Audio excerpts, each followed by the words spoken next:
अधिसूचना संख्या J6220E को वापस लेने की अपील की मांग को लेकर Chhattisgarh chemist and distributor association ने पत्रकार वार्ता के माध्यम से रेल मंत्रालय के रेलटेल कॉरपोरेशन द्वारा अवैध कारोबार को बढ़ावा देने का आरोप लगाया। केंद्र सरकार ने औषध प्रसाधन सामग्री अधिनियम 1940 की धारा 26B के तहत शक्ति का प्रयोग करते हुए कोविड-19 के दौरान जनसंदर्भ एक अधिसूचना जारी की थी, जिसके बाद भी आज तक कोई सुनवाई नहीं होने से नाराज Chhattisgarh chemist and distributor association एवं जिला संगठन के सभी सदस्य AIOCD पत्र के समर्थन में पुनः संज्ञान लेने की आह्वान की। इस दौरान अधिसूचना संख्या JSR 220 को वापस लेने की अपील भी की गई। देखिए, जबकि अभी आपने भी टीवी में देखा होगा, पहले लगातार ऐड आते थे। हमारे विरोध के कारण अब टीवी ऐड आना बंद हो गया। पिछले करीब 1 साल से आप कोई टीवी में ऐड आप नहीं देख रहे कि आपको इतना डिस्काउंट क्यों मिलता है। तो डिस्काउंट के बारे में भी आपको बताऊंगा बाद में क्यों ऐसा हुआ करके।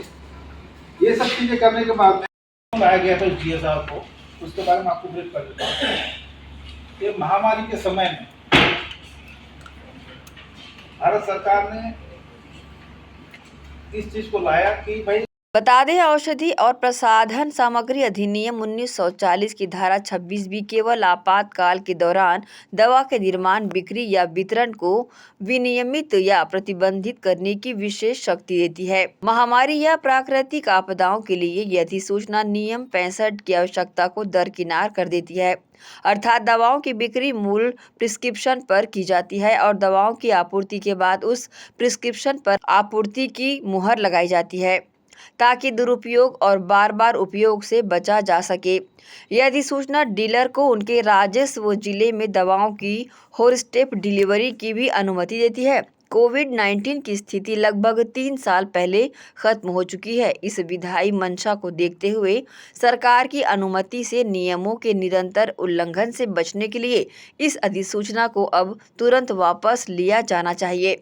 इसके लिए एक रिलैक्सेशन देते हुए उसका 220 के अंदर में 26 इसका जो है 26 भी एक एक्ट है, तो ये प्रोविजन निकाल के रखा उसमें कि इसके अंदर में आप विदाउट इसके आड़ में ये जो गलत तरीके से ऑनलाइन दवाई सप्लाई कर रहे हैं, आप लोग देखते हो कि जो दवाइयाँ मिलती है, जो पकड़ाती भी दवाइयाँ, तो वो हमारे मेडिकल स्टोर से नहीं पकड़ाती है। जो बाहर के लोग हैं, जो पेडलर लोग हैं, वो लाके ऐसी दवाइयाँ। पत्रकार वार्ता के दौरान इस प्रकार से दवाओं के अनियंत्रित वितरण से जुड़ी प्रथाएं सार्वजनिक स्वास्थ्य के लिए गंभीर खतरा उत्पन्न करती है। ये प्रथाएं डॉक्टर की पर्ची वाली दवाओं तक अनियंत्रित पहुंच का मार्ग प्रशस्त करती है, जिससे विनाशकारी परिणाम और समाज के स्वास्थ्य के लिए व्यापक जोखिम उत्पन्न हो सकता है। हाल के दिनों में विभिन्न राज्यों के नियामकों ने ऑनलाइन फार्मेसियों द्वारा अधिसूचना के दुरुपयोग के कई मामले उजागर भी किए हैं। भारत में 12.5 लाख केमिस्टों और फार्मासिस्टों के एक जिम्मेदार संघ के रूप में हमारा राष्ट्रीय संगठन AIOCD बार बार व्यापार मॉडल में इन गंभीर खामियों को उजागर भी कर रहा है। इस संबंध में शामिल लोगों ने प्रतिक्रिया दी। हम लोगों ने प्रेस कॉन्फ्रेंस कराया। ये भारत सरकार का GSR 220 ये 2020 में कोविड के समय में लाया गया था। इसका विशेषता ये थी कि ऑनलाइन दवाई आप इस तरीके से उसमें बेच सकते थे, और लेकिन वो सिर्फ घर के आसपास में आपको हॉस्पिटल सप्लाई करने के लिए या उस मोहल्ले में दवाई सप्लाई करने के लिए, क्योंकि पूरा लॉकडाउन लगा हुआ था, उसको आप बेच सकते थे। लेकिन वो आज तक, जबकि अब दोबारा पर्टिकुलर महामारी में उसको विशेष प्रावधान में 26B के नाम से उसको लाया गया था। अब आगे महामारी का समय भी नहीं है, नॉर्मल स्थिति हो गई है, तो हमारा सरकार, केंद्र सरकार से अनुरोध है कि इस एक्ट को वापस ले।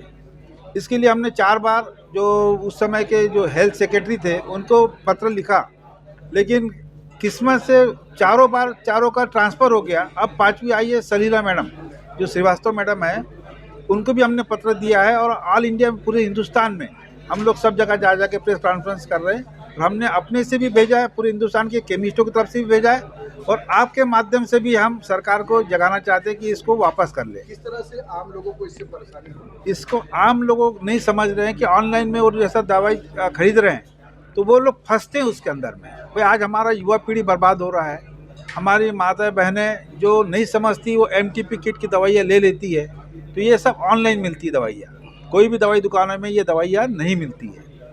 कि भारत सरकार के नया उन्होंने रेल टेल के नाम से एक नया निकाला है कि भाई आपको ऑनलाइन दवाइयाँ उसमें आपको मिल जाएगी, लेकिन सरकार, केंद्र सरकार का कोई प्रावधान ही नहीं है, तो इसको कैसे आप बेच सकते हो? गलत तरीके से सरकार ही बेच रही दवाई को।